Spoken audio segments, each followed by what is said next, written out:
신약성경 마가복음 2장 1절에서 12절입니다. 예수께서 가버나움의 두 번째에 들어가셔서 한 중풍병자를 그날 만나셨죠. 주님이 그 중풍병자를 고쳐주신 이유는 예수님이 누구인가를 그 당시 종교 지도자들 그리고 거기에 모인 사람들에게 분명히 보여주시는 표적이었습니다. 성경은 말하기를 그날도 하나님의 도를 가르치셨다고 말합니다. 하나님의 도가 뭘까요? 하나님을 만나는 길입니다. 하나님을 만나는 길이 뭘까요? 예수님이십니다. 예수님은 자신이 누구인가?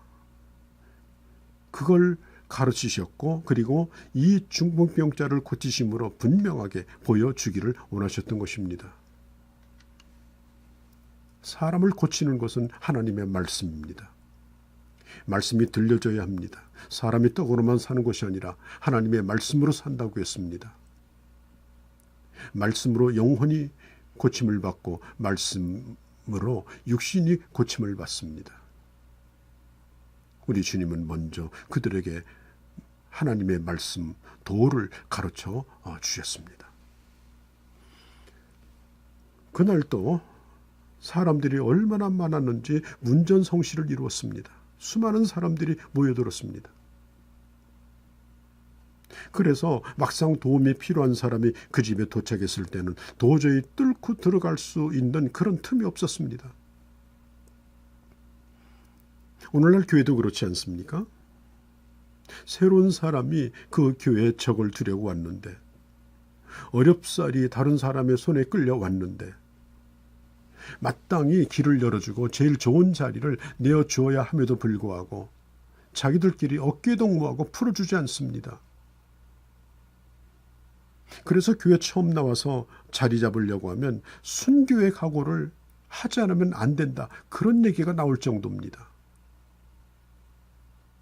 더군다나 오늘 이 사람은 자기 발로 주님 앞에 나아갈 수도 없는 사람이었습니다. 그래서 마치 앰뷸런스의 환자를 태우고 요란한 소리를 내며 질주하는 것처럼 이 4명의 친구는 이 사람을 들것에 메고 그렇게 달려온 것입니다. 그런데 주님이 바로 눈앞에 있는데 길을 열어주지 않으니 얼마나 이 답답한 일입니까? 와서 보니까 사람이 너무나 많아요. 그때 이 친구들은 그 집의 지붕을 뚫기로 결정합니다. 유대 나라는 워낙 비가 오지 않는 지방이기 때문에 지붕이 아주 허술합니다. 그리고 그 지붕은 집 밖으로 나 있는 계단으로 올라갑니다. 물론 지붕을 뚫는 것은 약간의 수고가 필요하지만 불가능한 일은 아닙니다. 여러분, 영혼을 사랑하는 마음이 있다면 어떤 방법을 써야 되는가 하는 것은 그때그때 환경마다 대상마다 다를 수 있습니다. 그리고 그 길을 찾으면 하나님께서 지혜를 주십니다. 잠언 26장 13절에서 14절에 보면 게으른 사람은 문을 열면 길에 사자가 기다리고 있다고 변명하면서 문틀에서 떨어지지 않습니다. 침상에서 벗어나지 못합니다. 자, 문을 열면 사자가 집 밖에서 기다릴 확률이 도대체 일생 동안 단 한 번이라도 올까요? 게으른 사람은, 이유가 많은 사람은 일어나지도 않을 일들까지 동원해서 변명을 하죠. 그러나 오늘 이 사람들은 남의 지붕을 뚫는 거 얼마나 욕먹을 일입니까? 얼마나 무례한 일입니까? 그러나 할 수 있는 것이 그것밖에 없다면 이 사람들은 그것이라도 감수하고자 한 것입니다. 나중에 얼마나 많은 손해배상을 치러줘야 되는지. 은혜를 사모하는 사람은 사람을 탓하지도 환경을 탓하지도 않습니다. 길이 없으면 길을 만듭니다. 방법이 없으면 방법을 찾아봅니다. 아무도 생각하지 않았던 방법, 도저히 꿈꾸지도 않았던 방법을 찾아내기도 합니다. 복음의 능력이 어떤 사람이라도 고칠 수 있고 살릴 수 있다는 확신만 가지면 이런 열정을 누구든지 가질 수 있는 것입니다. 영혼을 살리는 일에 대해서는 이 협력이 매우 중요합니다. 네 사람이 발을 맞추고 줄을 같이 하여 협력하면서 그 지붕에 구멍을 뚫고 그 사람을 달아내립니다. 15절에 보면 주님께서 저희의 믿음을 보셨다라고 말합니다. 도대체 누구의 믿음을 보신 걸까요? 이것은 그 환자의 믿음이 아니라 그를 데려온 사람들의 믿음을 보신 겁니다. 창세기 19장에 보면 19장 19절에 하나님께서 저 소돔성을 멸망시킬 때 옹기가마에서 연기가 피어오르는 것처럼 그날 불로 그 성이 멸망할 때에 하나님께서는 아브라함을 생각하사 아브라함의 조카인 롯을 구원하여 주셨습니다. 그 순간까지 이 롯은 보따리를 풀렀다 쌌다가 머뭇거리고 있었습니다. 심판받아야 마땅합니다. 그러나 하나님은 눈물로 기도하는 그 아브라함의 중보기도를 물리치지 아니하시고 그를 그 위기 가운데서 건져주신 것입니다. 이게 바로 중보기도의 힘입니다.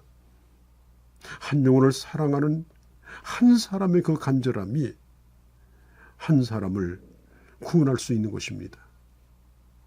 우리 주님은 그 환자를 데리고 온 사람의 믿음을 보시고 그를 고쳐주신 것이죠.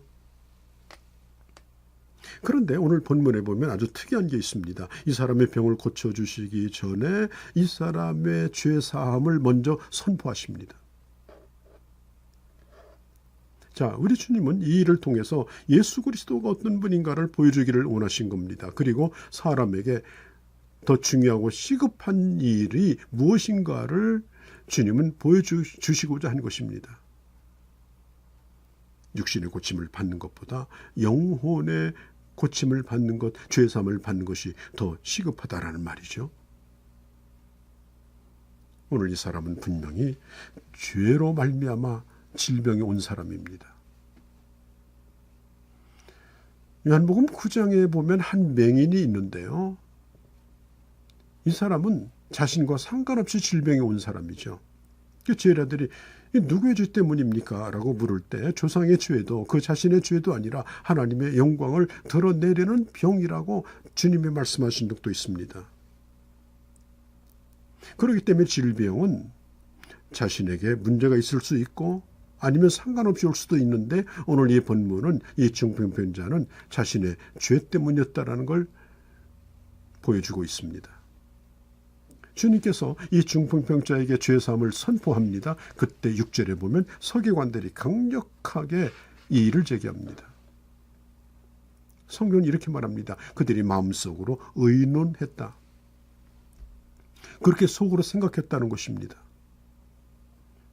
7절에 보면은 죄사함은 하나님만이 하실 수 있는 일인데 도대체 저 나사렛 유서가 이 일을 할 수 있는가? 이것은 신성모독이다. 희생제사도 없고 제사장도 없는데 어떻게 죄사함이 필요하냐? 여러분, 우리 주님께서 이 땅에 오신 목적이 뭡니까? 마태복음 1장 21절에 있는 것처럼 그 이름을 예수라라. 저는 자기 백성을 죄에서 구원할 자이라고 말씀하셨습니다. 우리 예수님은 인간의 죄를 사시기 위해서 오신 분입니다.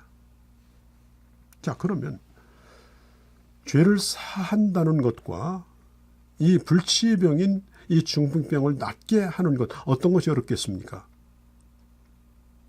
표면적으로 볼 때는 이 중풍병자를 치료하는 것이 더 어려워 보일 수 있습니다. 왜냐하면 이건 불치의 병이기 때문에. 그래서 우리 주님은 이 사람의 병을 치료해 주심으로 오직 예수님만이 죄 사할 수 있는 권세를 가지고 계심을 보여준 것입니다. 오늘 본문 13절 14절에 보면 해변에 수많은 사람들이 몰려왔습니다. 그때 주님이 마태를 부르셨습니다. 사랑하는 성도 여러분, 우리 주변에 자기 발로 주님 앞에 나올 수 없는 사람들이 얼마든지 많이 있습니다. 우리가 서로 연합하고 서로 하나 되어서 정말 그가 구원받을 수 있다면, 그가 하나님의 자녀가 되는 길이 있다면 내가 그 사람의 발바닥이라도 핥아서 손발이 닳도록 빌어서라도 주님 앞에 나오게 하고자 하는 그 열정만 있다면 오늘 이 세상에 얼마나 많은 사람들을 구원할 수 있겠습니까? 오늘 주변에 있는 공동체 안에서 사람들과 연합하고 하나 되어서 한 영혼을 구원하시는 그 하나님의 놀라운 그 역사를 오늘 우리들의 삶의 현장에서 경험하며 살아갈 수 있기를 바랍니다.